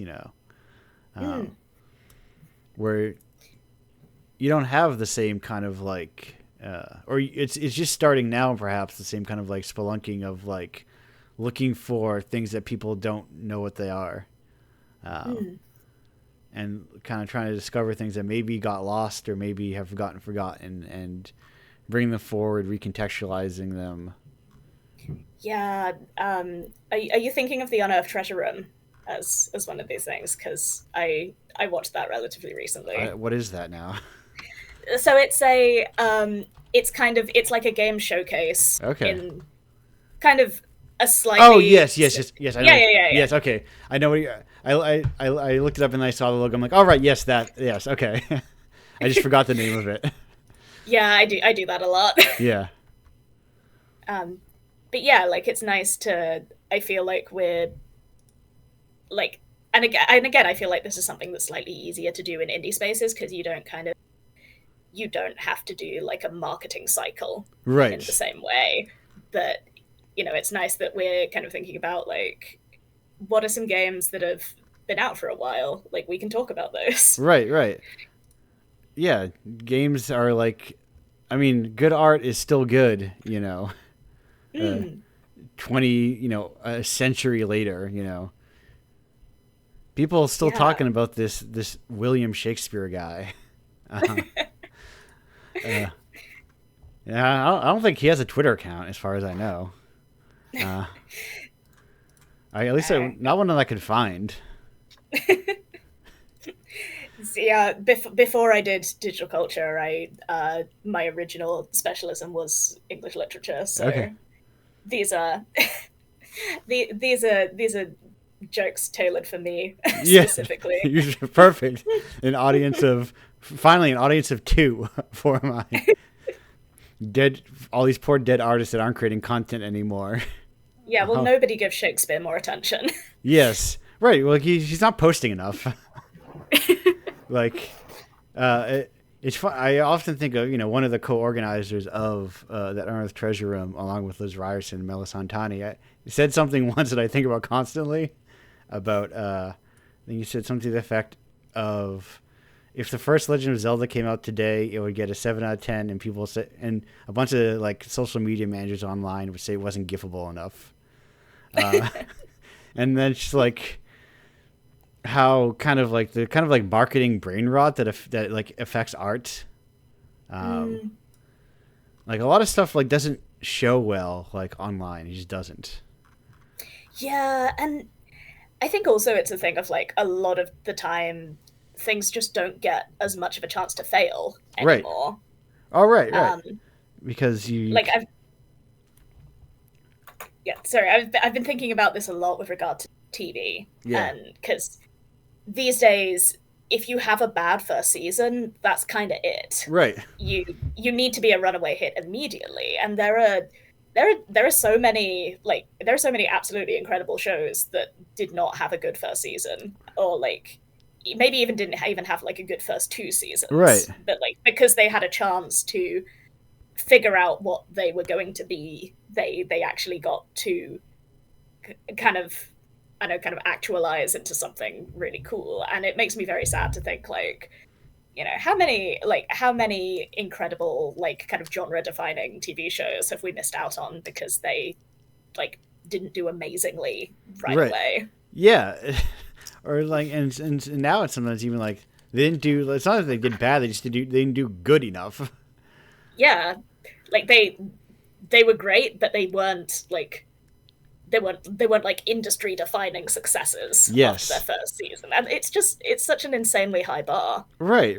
And I think that kind of like trickles down to, I think part of people have like, oh, because I have access to everything, I only care about the best things ever. It's like I like things. There are plenty of things that are like just good. Yeah, or like things that are kind of good and bad enough in equal measure that they are real interesting to think about. You know? Yes. Just like things that have like a weird singularity to them, is what I'm kind of like extremely fascinated by. To really to what is now I think a dead archive link on your website, because I was going to look at it. As part of my like when I do my nightly kind of like workouts, I had put the original Star Trek on as a thing to watch, and that itself is like. It's weird around and also it's fun to watch old TV when old TV was just theater. Yeah, there is a special place in my heart for any kind of retro sci-fi where the special effects are really bad and it's incredibly clunky. I just there's a space in my heart that like nothing else can fill. Just makes me happy in a very kind of lizard brain way. Yeah, well, it's like it's also part of like it's something you can do. He's like, oh, there's like a weird attainability sometimes to that as well. It's like, oh, I could theoretically do this, or like, but also, I feel like kind of what we're increasingly getting, at least in kind of certain. Like the kind of Disney style where everything's CGI'd in. Right. It kind of feels like that anyway. Like it's got that theater like quality where like it doesn't feel like anybody's like really in a space because they are just standing on a soundstage with a bunch of green screen. But there's none of the charm of that. Yes. And there's none of the kind of there's none of the kind of getting to look at the cool props and be like, oh, it's, you know, it looks bad, but it's clever how they did that. Right. You can see what they like. Oh, I see what this is. You know. Yeah, if we've got to have actors who kind of seem like they're just standing in like a 2-meter soundstage, I would much rather have like the way of old. Right, have them stand in a soundstage. Yeah. I want to see the soundstage, damn it. Yes, like and that's, I mean, it's just part of like the weird obsession with like I don't know if it's realism or like immersion, and it's like, yeah, I'm not stupid. I know TV isn't real. Like like the idea of, oh, it doesn't look real, like none of it looks real because none of it's real. Yeah, and I feel, you know, there's a lot of stuff to enjoy about art that doesn't require it to trick me into thinking that it's real. Yeah. And I feel this is, you know, to kind of bring it back to games a little bit. Yeah. It's the same thing with kind of I feel we've gotten all the returns we're ever going to get from photorealism. Yes. Like I just don't notice the difference anymore. No, I've been saying that since the PS3 360 era, it hasn't appreciably changed since then, and that's been probably like 15 years ago. Yeah. It's like it's just getting more and more bloated files. Yeah. Like technically it does look better, but like the jump isn't so noticeable. Yeah, I know. I feel like maybe I'm being a little bit of a, I don't know what the opposite of a snob is about this. Maybe a Luddite or something. But like, I don't know. I'd rather have something that looks a little janky that has a bit more heart to it. You know? Yeah. And I think that's just kind of like we're reaching that maybe like broad culture in a lot of things, you know, of, you know, the same way that people get tired of like same old movies, or like they want to see something that has kind of like a personality to it. Yeah, and the tricky thing is, right, this, because, you know, I say this, like when stuff looks janky in my own work, I hate it. And I'm like, God, this is terrible. Get rid of this. But then that's what people like about it. Yeah, so you got to kind of kill that impulse sometimes. I feel. Right, because like I mean, I come across this sometimes when people like sand off all the edges of something, it just doesn't feel like anything anymore. It just feels it comes off as kind of empty sometimes. Of like, like anyone could have made this thing. I don't know where the person is left in this thing. But I've got a couple of questions for you, and I leading up to this. I also wanted to say it was fun to one of my favorite things of contributors is the idea of even if no one, like if it was a thing that literally nobody ever bought, I would at least hope that, you know, each developer gets 9 new fans. And I was looking at the conversation between you and Harper Shen about each other's archival styles of games almost. Yeah, we used the same font. Yes, it's kind of a crazy coincidence. Right.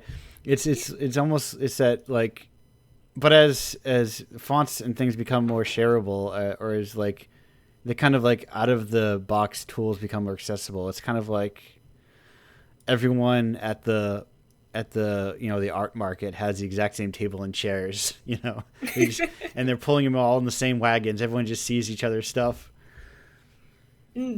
But it's I think it's cool that we both kind of did that, and also we're kind of thinking along very similar lines with like archives and data, but like in completely different areas. Yes, like prior to being in the same issue of Indiepocalypse. I know, and I like to do that occasionally when, like, especially when the opportunity arises to people have like complementary works, I would say. And you know, you both like, you know, exploring archives and histories, but in completely different ways. And that's part of why, you know, talking about games more experientially, I think, is more useful than trying to say what you do in them. Yeah, because mechanically they are completely different. Right. But they share thematic threads, even though their stories unwrap completely differently. But both of them are both, in a sense, they're archival stories about people from their past. Yeah. But speaking of things from our past, you know what's been in our past a long time, Florence? It's rocks. They've been kicking around both as a genre of music and as a thing we all stand on every day. What's your favorite type of rock? So I want to give the disclaimer that Yes. I was going to say this even before it became the case that this perfectly completed kind of the types of rocks that Yes. people have said. Metamorphic. Okay. Perfect. Oh, I haven't. Oh, never mind. I thought I had deleted something was deleted. I'm good. I was looking at something. Now I have to look up. Now what exactly is a metamorphic? They're the ones that get kind of affected by intense heats. Okay. Which I think is cool. Yes. Okay. Yes. These fellows. Okay. And now, the second question. Are you prepared? Do you have a favorite Toho character? I've never played a Toho game in my life, but I do know Bad Apple. And Okay. I think it's a bop. So I guess whichever one Bad Apple is sung by or about. Bad Apple has 30 Toho characters in it. Oh, this backfired on me. All those silhouettes are all those different people. I don't know lyrics, so maybe it is about a person. I've never thought about that. No, well, it's a chiptune track. Well, I guess I can do you 30 favorite Toho characters. Yes, perfect. Anyhow, but then I will call that as a half an answer. Someone's like, I know what Toho was. But Lawrence, thank you for joining me here today. Thank you for having me. Love to be able to do this show and hang out with people from across. We're hitting 3 countries today. That's the only thing you can do with the power of the internet, or a lot of money and us all traveling to the same event, which is I don't know if there's a singular event that all of us would ever wind up at. I think it would be a situation where I encounter you all individually at different events. But yeah, nice to have the confluence. Yes, we're gonna go on break, and we'll be back in about 2 minutes 26 seconds. Goodbye for now.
Hello and welcome back to Indiepocalypse Radio. That was Body Horror by Lemon Boy. The whole crew's here. Hello, the whole crew. How you doing?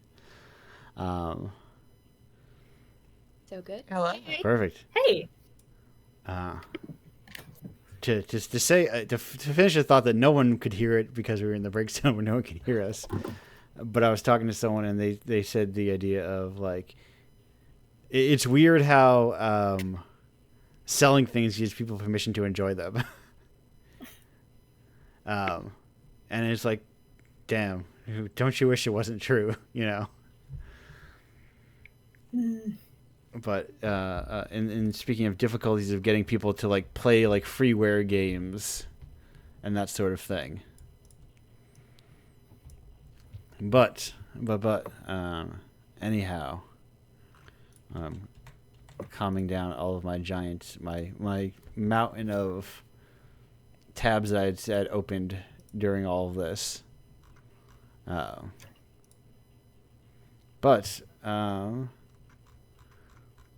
Important question that I meant to ask this performance one final, but I guess related to everyone else because I had asked everyone else up to this point, but I realized I forgot to ask.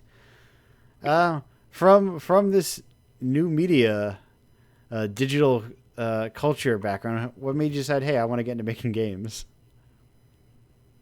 Who, me? Yes, you. Yeah.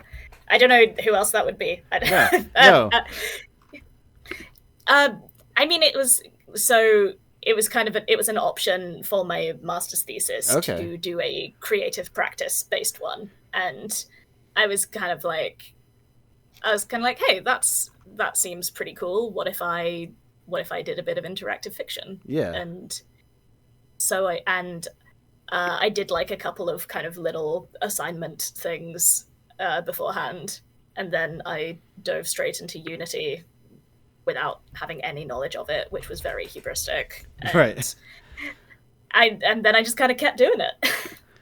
Yeah, because the whole crew here, and I feel like this is increasingly a thing of like you all come from maybe games adjacent backgrounds, whether it's schooling or like skill sets, but then or previous jobs, and then be like, oh, I want to get into games. But while also not necessarily trying to 100% get into games, you know. Because it is kind of like more and more like just another art form that someone can just try, you know. And it does not have to be your entire life in the lead up to getting into, you know, making games. Yeah. The maybe more embarrassing answer is that I got really into Homestuck. Okay. It gave me a lot of thoughts about kind of what digital literature could do. Yeah, I mean, like if you're looking at a digital culture, digital literature background, and just conceptually, Homestuck, there's a lot to unpack there. Yeah, I mean, I wrote my undergrad dissertation on Homestuck. That was kind of the precursor to it all. And I bet you're not the only one. There's digital masters sitting around in like on top of this giant digital game collective community art piece, but also made by one person ish, and then also a lot of other people. It's a very weird singular thing in a lot of ways. For sure. That also tons of people don't know about. Like it's weird just to think of it like, oh, its heyday is past, and like, do people still get into it, or is it a thing you were just into? I mean, I got into it quite a bit after its heyday. Okay, yeah. Because I went to university and I made friends with a lot of people who had been into it kind of at its height, and yes. They kept referencing it, and I wanted to know what they were talking about. Right, so you just I guess so. You just set aside 100 hours or whatever. Yeah. The things we do for friendship. Yeah. Why just tell your friends to get more concise hobbies. But that is like these kind of like giant cultural tent poles sort of things kind of pervade, and it just kind of like the ripples just kind of go on throughout time in ways that you probably wouldn't even think about, especially if you're not like deeply immersed. And it's the eternal question of like, is Undertale as popular as it is if Homestuck never existed, or is it a cool indie game off to the side and just doesn't get that huge, doesn't get the Homestuck bump, I'm going to be thinking about that one for a while, because I know, I feel like probably Toby Fox would have done something cool. Right. And I think Undertale would have come out, I think it would have been very cool. Yeah. Yeah, but also, I don't know, I feel like Undertale's sense of humor is is a little bit Homestuck inflected. Like, yes. It's not the same, that you can see the shared DNA. No, because I mean, Toby, I don't know to what extent, but I think Toby Fox, I believe, did stuff with Homestuck and ran in that crowd. Yeah, his a bunch of his music is in Homestuck. Yeah, including Megalovania. Right. I remember because I think he was somewhere. I mean, both of those guys, New England based. Where I am also based. I remember someone at like a Boston game dev meetup forever ago being like, why doesn't Toby Fox come to these things? Like, because I'm like, he's got a crew. He's got like an arts crew already. And that was the thing where, sometimes people making games just don't intersect with game dev communities, Like, do you? I'll go around the circle of, who here has like gone to like sort of like game dev meetups or game dev community kind of like local events, or do you even have one that you know about? I can go first. Yes. Which is I haven't actually made it to any of our local meetups, but I'm like fairly active in our we have a local game collective Discord and a couple other things. Actually, funnily enough, local thunk of Balatro fame is part of that the game collective, and it's just like it's a good solid community that hosts yearly game jams and a bunch of other stuff. It could just be hard to make it out to evening events sometimes. Yes. No, I as someone who lives like an hour out of a city and events are often at like 7:00 on a Tuesday, and then I have to work at like 6:00 the next day, I'm like, I'll pass.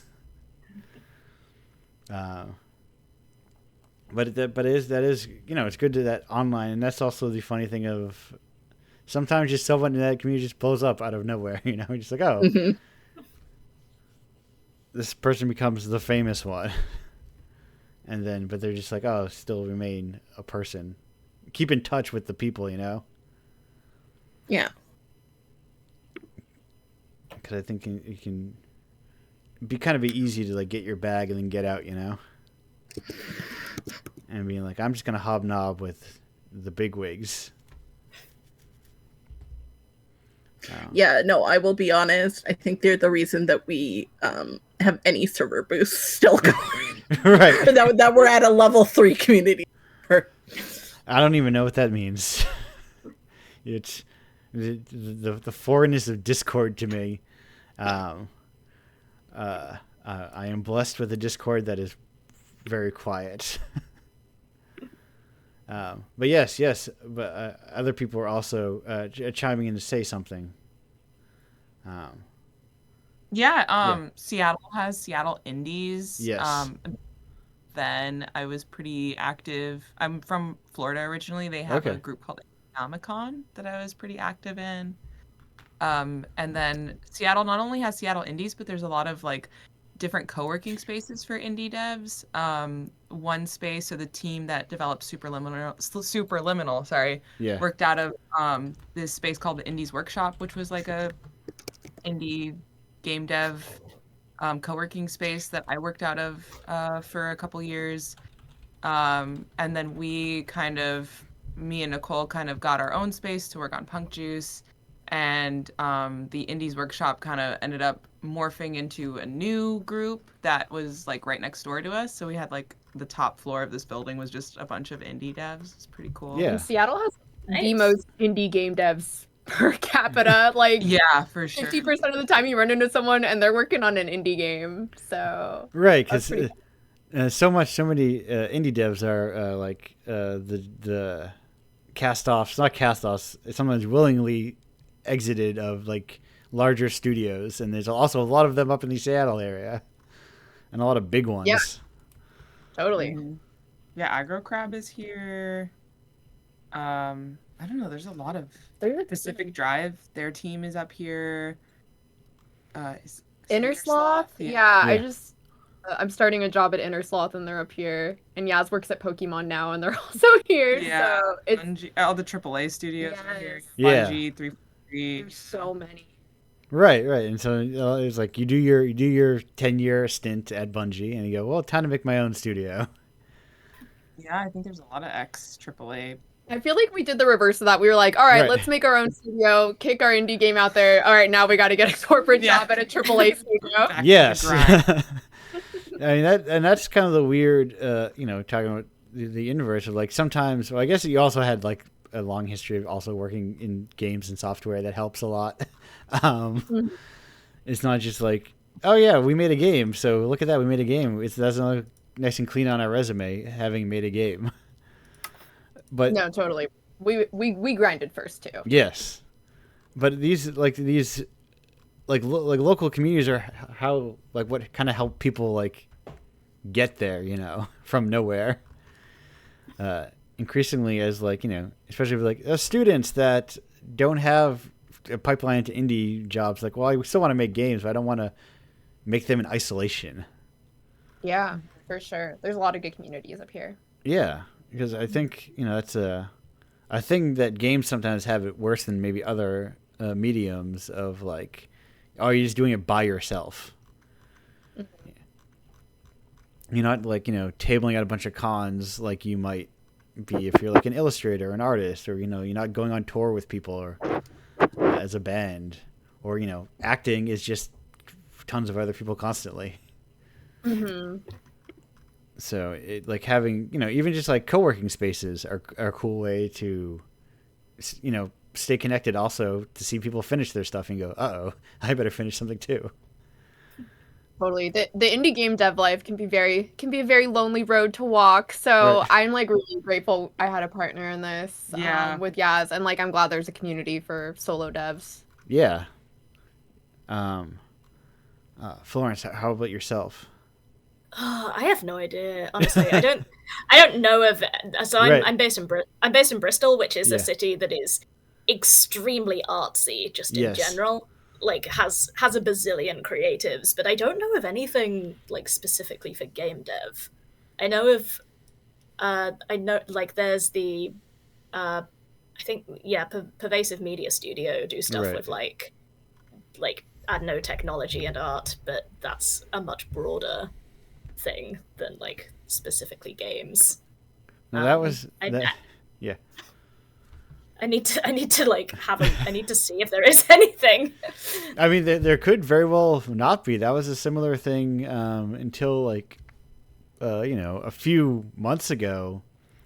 Providence is very similar, where it's a very artsy kind of city. Blocks of gallery spaces and black box theaters and all that stuff, but had no like cohesive like game presence. Even though there are probably plenty of people making games in and around the area. Yeah, I wonder if it's the thing of like it's so artsy that like most people, like maybe there's a dearth of people who know how to code or like Right. have interest in learning. They're like, I don't want to do this part of it. Yeah. So you just need to inject a bunch of programmers into the city.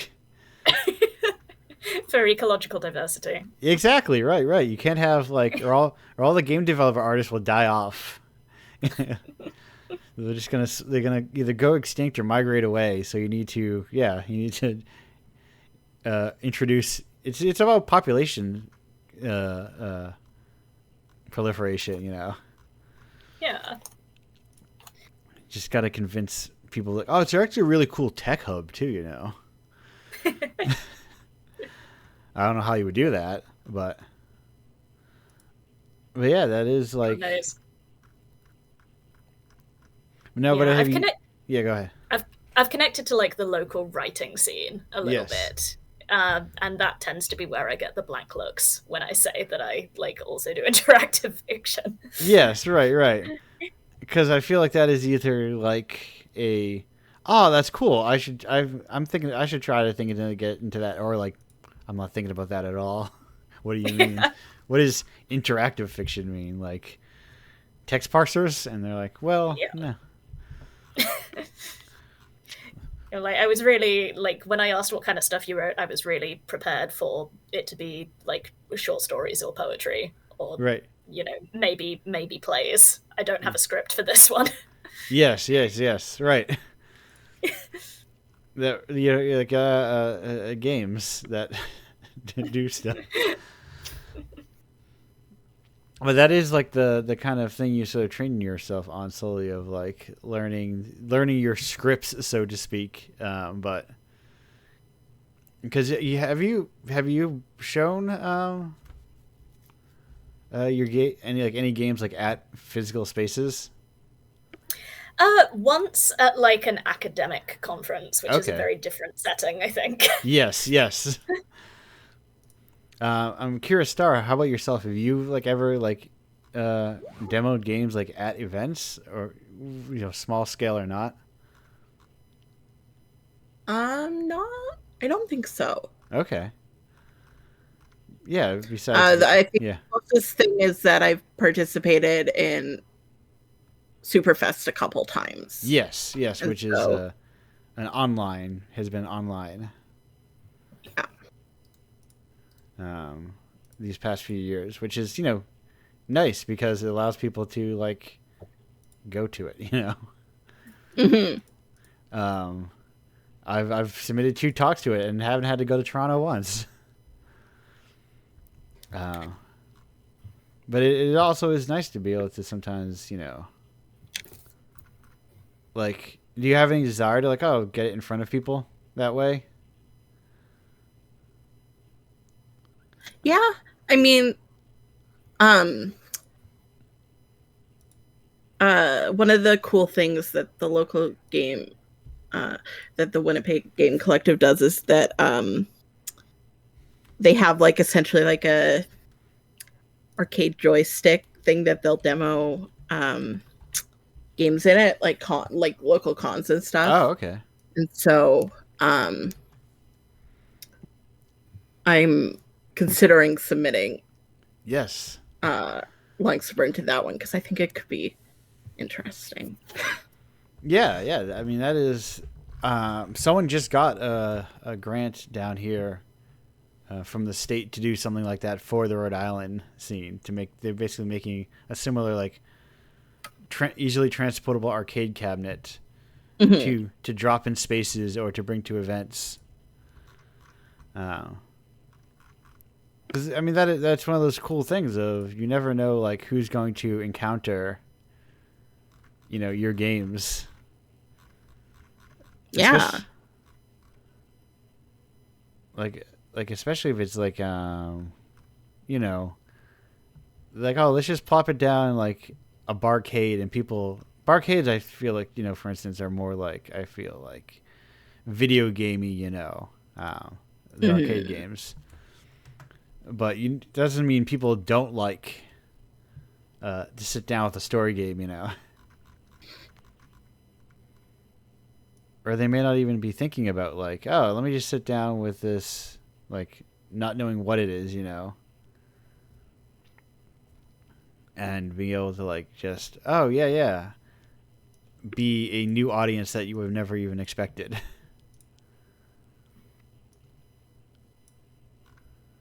But yeah, there's Yeah. like, oh, sorry, what was that? I was just gonna say, I feel like I really like the idea of like people just encountering like these cool games, but also I'm so nosy. I need to see the metrics. Like Oh, I need yes. to know who is looking at my games. Oh yes, no, I was asking you about metrics at a recent event I was at, and I was like, buddy, I don't even think about those anymore. That's Like- probably a healthier way to approach them, to be honest. I mean, I did for like 2 or 3 years, and then I was like, I can't do this anymore. I have to just like stop worrying about it. It was the only like, because I'm like, what do they? At some point, I just didn't know what they meant anymore. You know. I run into that problem. Yeah. I kind of don't know what they mean now. I eventually ran to a point in my life where I like whatever you call them on a website, whatever you call the little heart that represents likes, I would look at it and go, this doesn't mean anything to me. like it's like No, it- but yeah. no, but like the referrals, that's where it's at. I like to yes. know where people are coming from. Yes, that's what I am always kind of curious about, like where I mean that's my leading question of how do people find things, because there's often is referrals, you know.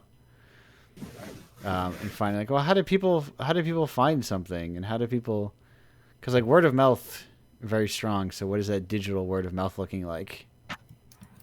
Yeah.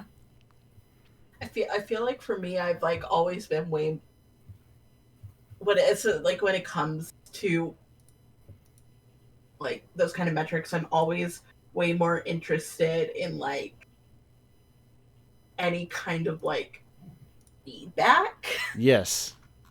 I always kind of say that like Right. particularly with games, it's well just in the I like my stuff to ideally be like a kind of dialogue between me and whoever's interacting with it. And Yeah. so Right. So it's not like feedback in the same way. But it's like right. It's feedback isn't the right word for it, but it's like interaction, because feedback in like the games engagements. People see marketers ruin every good word.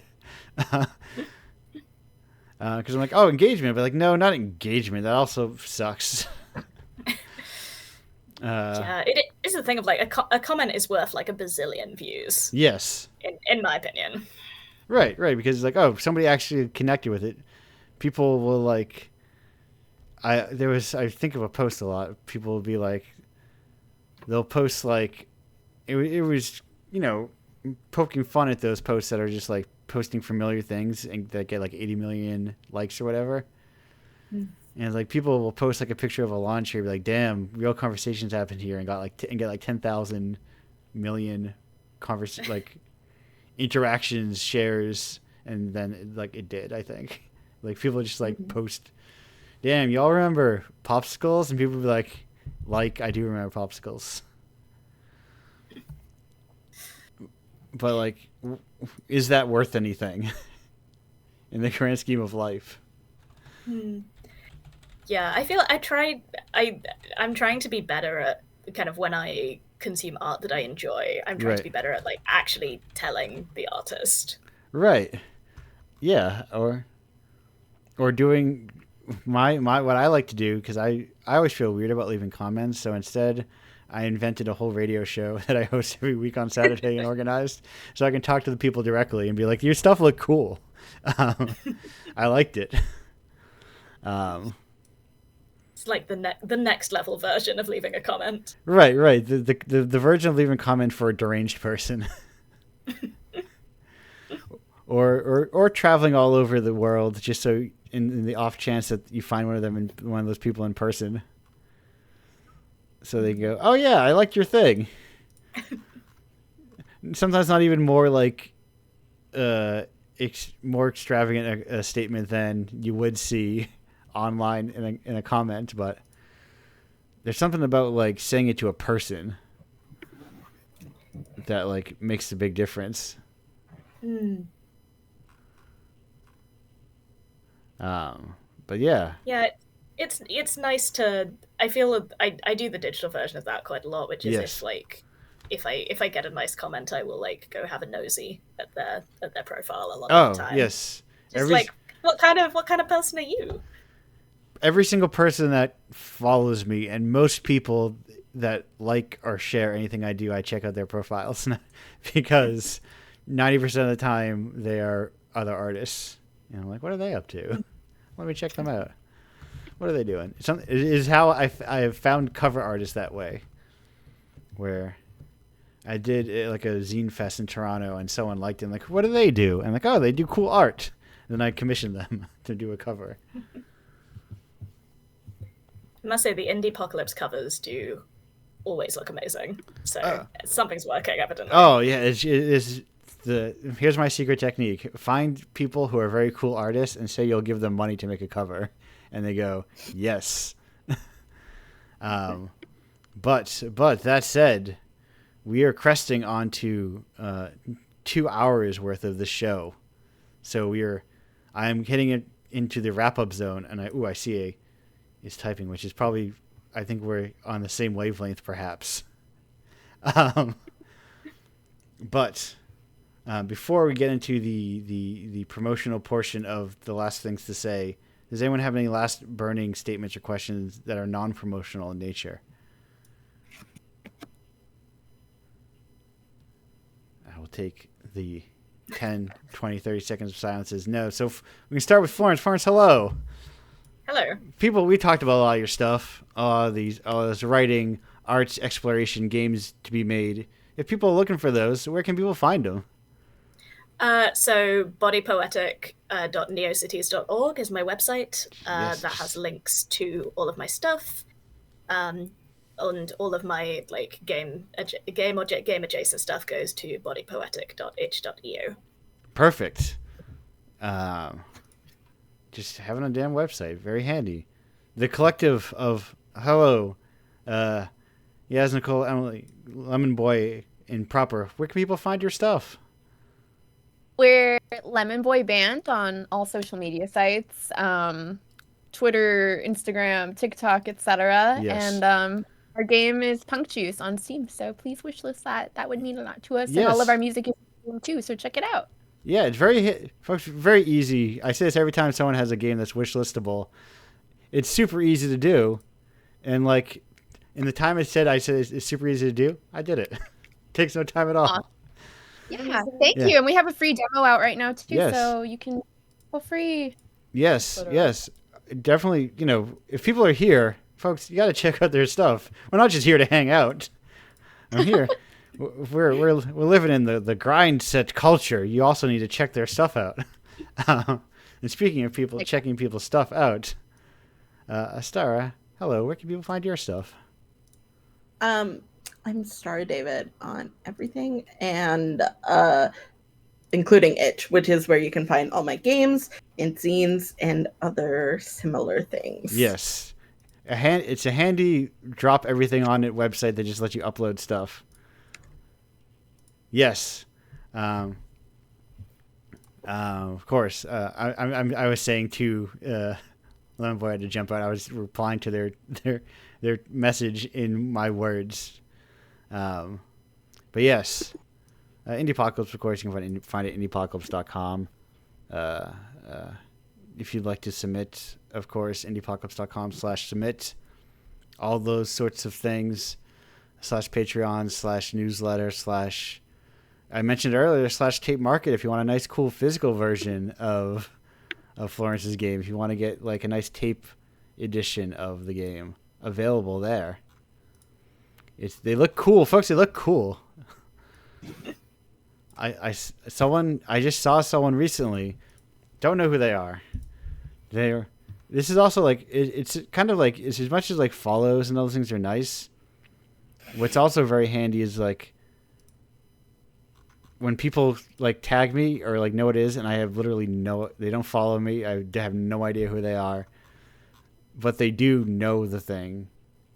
Because I do not follow everyone that I like. I basically only follow game developers and like cover artists, but I like more stuff than that. And they were like, someone gifted me an issue, which is a very cool thing, the idea of people gifting them these little physical things. With that said, thank you all, everyone, for being here today. Great to have you all. Gonna shut the show down as soon as I found Food Bar again. Goodbye, everyone.